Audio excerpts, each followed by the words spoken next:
Olá pessoal, vamos começar a nossa aula de gramática hoje com um assunto que no mínimo chama a sua atenção, porque ele está muito ligado às escolhas linguísticas que você faz no dia a dia, né? na comunicação.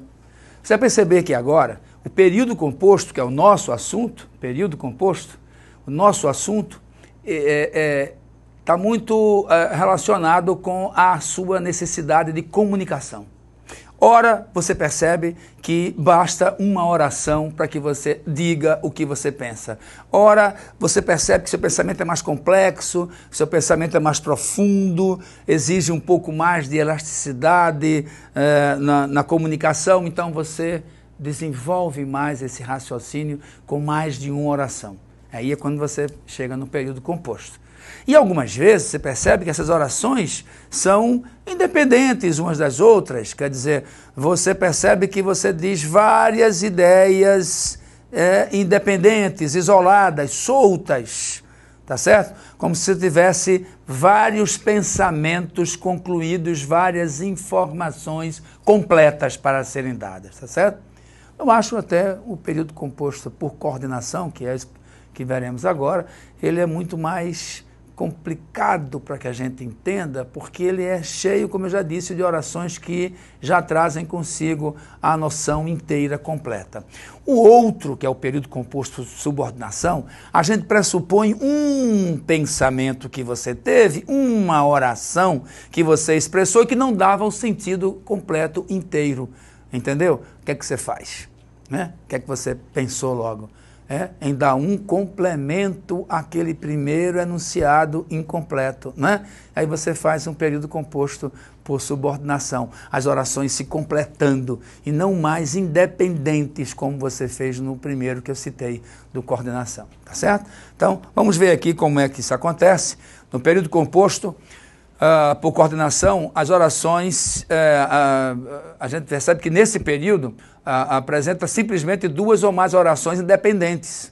Quer dizer, uma oração coordenada não exerce uma função sintática em relação a outra oração do mesmo período. Veja bem, o período composto por coordenação apresenta duas ou mais orações, claro que para ser composto tem que ter a partir de duas orações.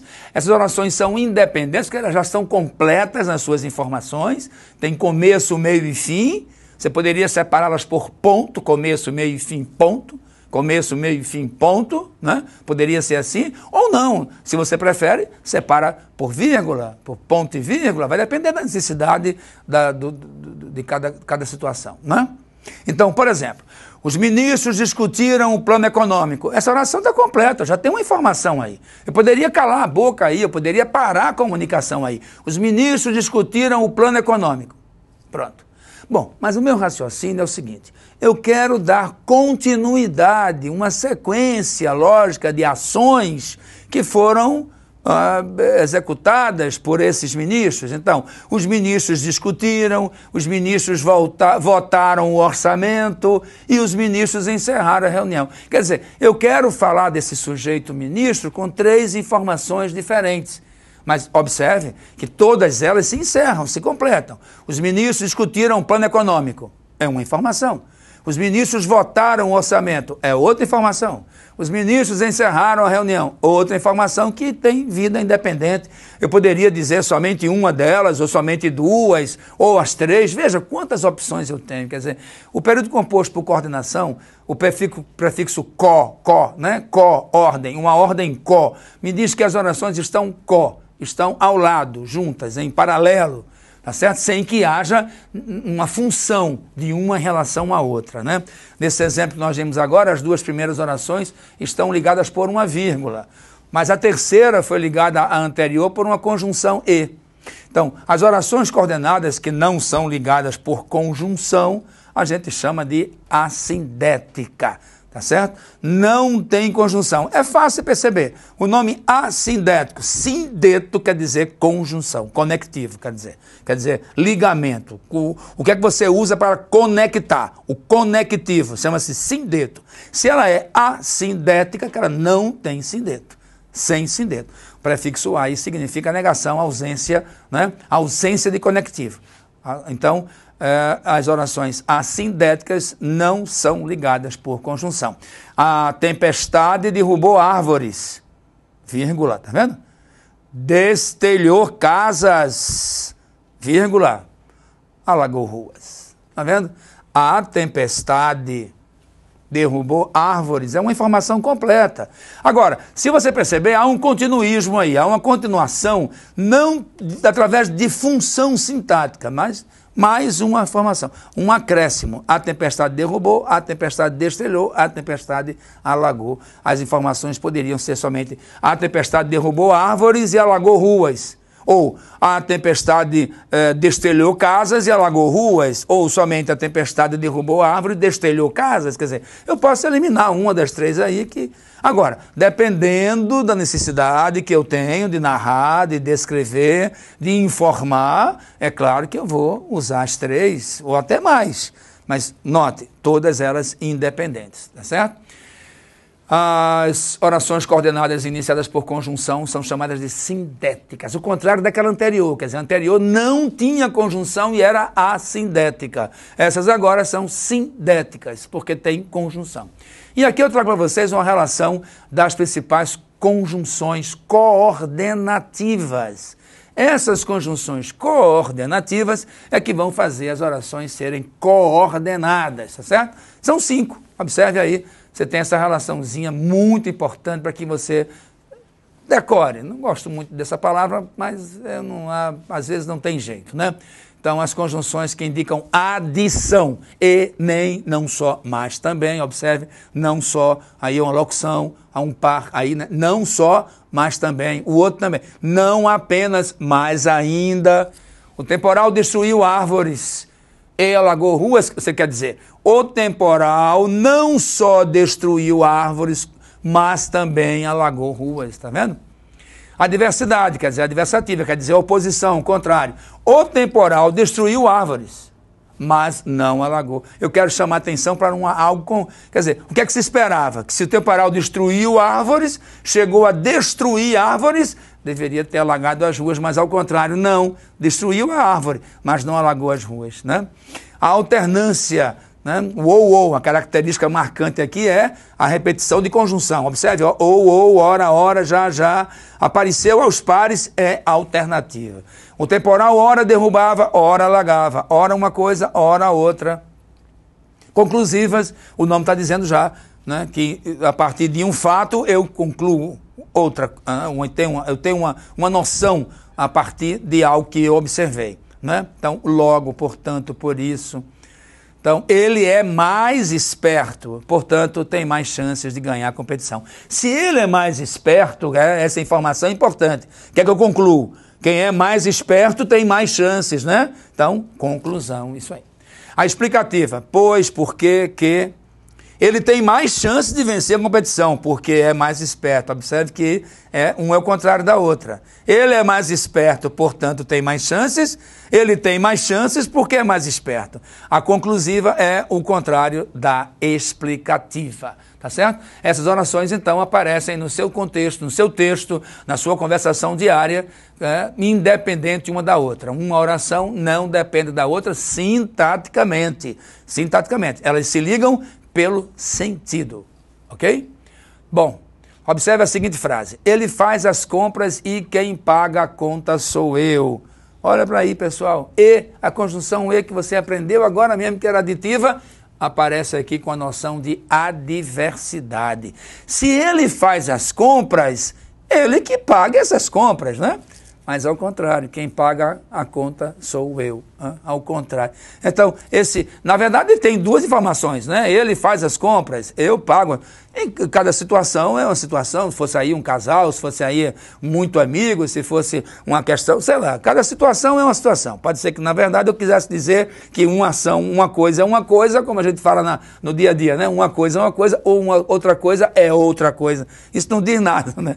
Mas podia ser atribuído aí, quer dizer, a primeira oração e a segunda oração, independentes, pela lógica do contexto, isso podia até ser lógico, quer dizer, se imagina que o filho faça as compras e quem paga, quer dizer, é lógico, né, que o filho não poderia pagar essas compras, Imagina um filho menor de idade, sem trabalho, estudante, sem renda, se ele faz as compras, alguém tem que pagar, é óbvio, né? Mas, dependendo do contexto, isso poderia ser mais enfatizado ainda, né, como uma ideia de oposição. Mas é lógico, se ele fez a compra, ele pagasse e tal, né? Mas, ao contrário, quem paga é o outro. Então, dependendo do contexto, esse E poderia estar muito mais dando uma ideia, né, bem mais de oposição do que de adição. Então, olha a informação aqui embaixo. Nesse período, o E, em vez de fazer a função de conjunção aditiva, equivale a uma função de adversidade. Quer dizer, isso quer dizer que cada análise dessas orações depende muito das relações que elas exercem dentro de um certo contexto. Tá ok? Muito cuidado com isso, então. Agora vamos ver o período composto por subordinação. Como o nome está dizendo, uma oração é subordinada à outra. Isso quer dizer, haverá uma oração que é a principal, que vai estar incompleta, que vai estar com um sentido incompleto, que obviamente vai exigir uma outra oração. Aí que está a diferença da anterior. A anterior, cada oração estava completa. Eu disse uma coisa e terminei. Comecei outra e terminei. Comecei outra e terminei. Quer dizer, então as orações estão ali agrupadas, separadas por vírgula, ponto e vírgula, né? ou ligadas por conectores, mas elas não exercem função sintática. Aqui não. Aqui uma oração vai ser objeto da outra, vai ser sujeito da outra, vai ser... Enfim, ela vai, como está aqui, ó, desempenham funções sintáticas em relação a uma outra que é a principal. Há uma principal que está incompleta, o sentido dela não diz tudo, aí vem uma outra que lhe completa o sentido. Tá certo? Por exemplo, o professor gostava. Nessa frase, em contexto algum, não diz nada. O professor gostava, está precisando de um complemento. Observe que ela é uma oração, tem verbo, observe que tem sujeito, tem predicado, mas o verbo tem uma transitividade aí, ele está exigindo um complemento. Quem gosta, gosta de algum. Então, a segunda oração é o objeto indireto de gostar, já que gostar é um verbo que pede preposição, tá certo? Então, a oração principal, o professor gostava, e a oração subordinada de que os alunos olhassem, tá certo? A principal está incompleta, falta um objeto, e quem vai ser o objeto dela? A segunda oração. É isso que se chama oração subordinada, portanto, o período é composto por subordinação, tá certo? Você tem agora as orações subordinadas divididas em grupos, né? A primeira delas, a subordinada substantiva. São três, na verdade. Você pode chamar de substantiva ou de integrante, porque ela é introduzida por uma conjunção integrante. A segunda, uma subordinada adjetiva, você também pode chamar de relativa, oração subordinada relativa, porque ela é introduzida por um pronome relativo.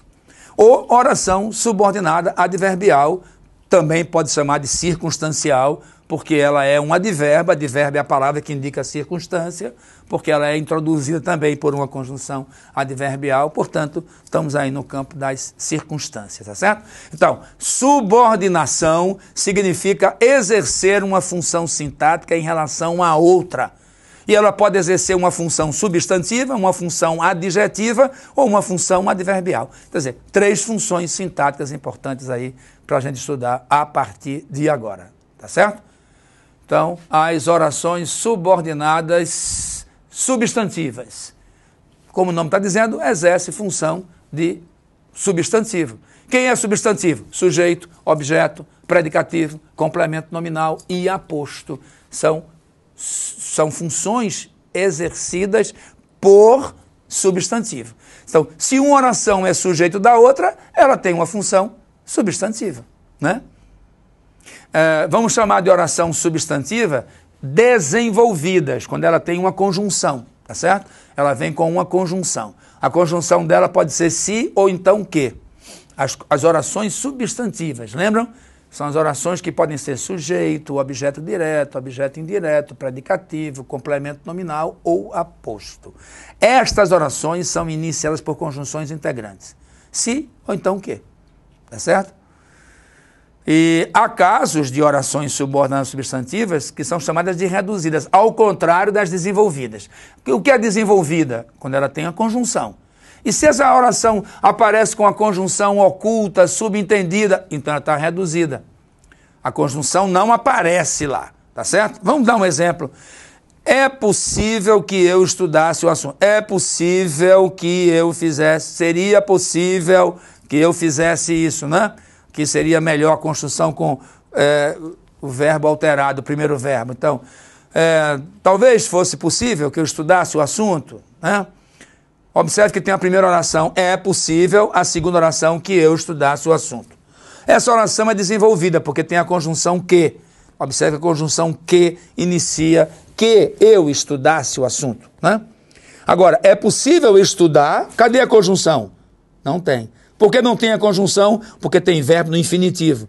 O verbo estudar derruba a conjunção, tá certo? Então a oração fica reduzida. Quem é a primeira oração? É possível. Quem é a segunda oração? Estudar o assunto. Deveria ter um conector aí no meio ligando. Não tem. Então a segunda oração é reduzida, porque ela está menor, está sem o conector, ficou menor, diminuiu, perdeu a conjunção, é reduzida.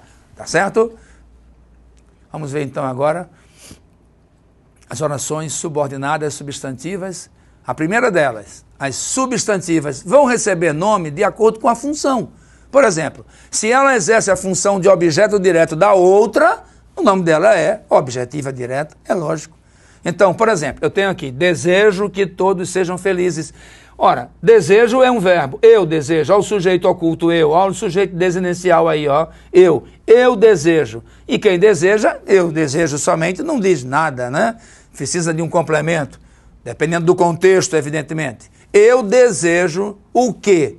Que todos sejam felizes. A segunda oração completa a primeira, tá certo? Na função de objeto direto. Por isso que ela é objetiva direta, tá certo? Agora vamos ver a que é indireta. Só é botar uma preposição. O verbo vai pedir uma preposição. Aqui, olha o exemplo, a empresa necessita. E se necessita, necessita de. De é uma preposição que introduz a oração subordinada. Por isso que ela é objetiva direta. O verbo necessitar é transitivo indireto. Quem necessita, necessita de alguma coisa. Então a segunda oração é objetiva indireta. Tá certo? Observe que a presença aí da preposição é da maior importância. A terceira oração, a predicativa. O que é um predicativo? É uma qualidade. Predicativo é um adjetivo, é um substantivo que se liga ao sujeito através de um verbo de ligação. Quem é o verbo de ligação? Era. Meu consolo era. Era é o verbo de ligação. Então, aquilo que se liga a um sujeito pelo verbo de ligação é um predicativo. Certo? Esse verbo de ligação não tem objeto, ele tem predicativo, ele não tem complemento, ele tem predicativo. Ele é um ligamento, não está dizendo verbo de ligação. Ele liga um predicativo a um sujeito. Meu consolo era o quê? Que todos os meus alunos estudavam com afinco, tá certo? Então qual era o meu consolo? O meu consolo era o estudo dos meus alunos, tá certo? Era a dedicação dos meus alunos. Meu consolo era a dedicação deles. Que todos os meus alunos estudavam com afinco. Isso aí é o predicativo do sujeito meu consolo. Se eu perguntar a você o que era meu consolo, você vai dizer, todos os meus alunos estudavam com afinco. E o que é todos os meus alunos estudavam com afinco? Meu consolo. Tá certo? Então era está somente ligando aí duas funções, predicativo ao sujeito. Tá certo? A subjetiva, como o nome está dizendo, subjetiva, que é sujeito, tá certo? Que é sujeito, que funciona como sujeito. Observe que eu tenho a primeira oração, sabe-se, e se sabe alguma coisa, né? Então é só perguntar o verbo. O que é que se sabe? O que é sabido? Nota a voz passiva aí. Sujeito passivo. Alguma coisa é sabida. O que é que se sabe? Que a vida é luta infinda, tá certo? Que a vida é luta infinda, sabe-se. É sabido. Essa oração é sujeito, na verdade. Eu estou declarando alguma coisa a vocês. Estou dizendo que alguma coisa é sabida, né? Algo se sabe. O que é que se sabe? Que a vida é uma luta sem fim. Tá certo? Então o verbo da oração principal sempre estará na terceira pessoa, não se esqueçam. Toda vez que o sujeito for uma oração, o verbo da oração principal, terceira pessoa do singular. Tá certo? Mais uma regrinha aí de concordância verbal. Tá ok? A oração subordinada substantiva completiva nominal, agora você vai deslanchar, né? Agora você já dominou o assunto. Agora temos a necessidade. Necessidade é nome, não é verbo. Necessidade, olha o artigo A. A necessidade, isso é um nome. E quem tem necessidade de alguma coisa. Então esta oração aí sublinhada é completiva nominal. Ela completa o sentido do nome necessidade. Quem tem necessidade de que todos façam silêncio. Por isso que ela tem uma função, tá certo? Perceba a continuidade, a progressividade de seu pensamento, quer dizer, é uma palavra precisando de complemento, que vai pedir a outra, que outra pede a outra, e assim você vai emaranhando, organizando também seu pensamento, seu raciocínio, sua comunicação. Dessa maneira, então, que a sintaxe analisa, estuda cada parte, cada sintagma desse que você usa para as suas escolhas linguísticas, para a sua comunicação diária, tá certo? Você tem aí, então, as orações substantivas, completivas, nominais, tá certo? São aquelas que completam um nome, como esta que você tem aí, de que todos façam silêncio, completando o nome necessidade. Eu quero chamar a atenção dessa oração, porque às vezes acontece de um aluno confundir com objetiva indireta, porque tem uma preposição de, mas observem que ela não completa um verbo. Se completasse um verbo, seria objetiva indireta, mas como completa um nome, é completiva nominal. Tá certo? Bom, e por fim, as orações substantivas que são aposto. Essa é muito fácil, porque a oração apositiva sempre vai estar pontuada, ou depois de vírgula, ou depois de 2 pontos, né? E é um aposto, quer dizer, você vai repetir algo que você já disse, vai repetir com outras palavras. Este era o meu desejo. Qual é o desejo? Todos estudassem, que todos entendessem, desculpem, que todos entendessem meus propósitos. Que todos entendessem meus propósitos era o meu desejo. E qual é o meu desejo? Que todos entendessem, quer dizer, isso é um aposto.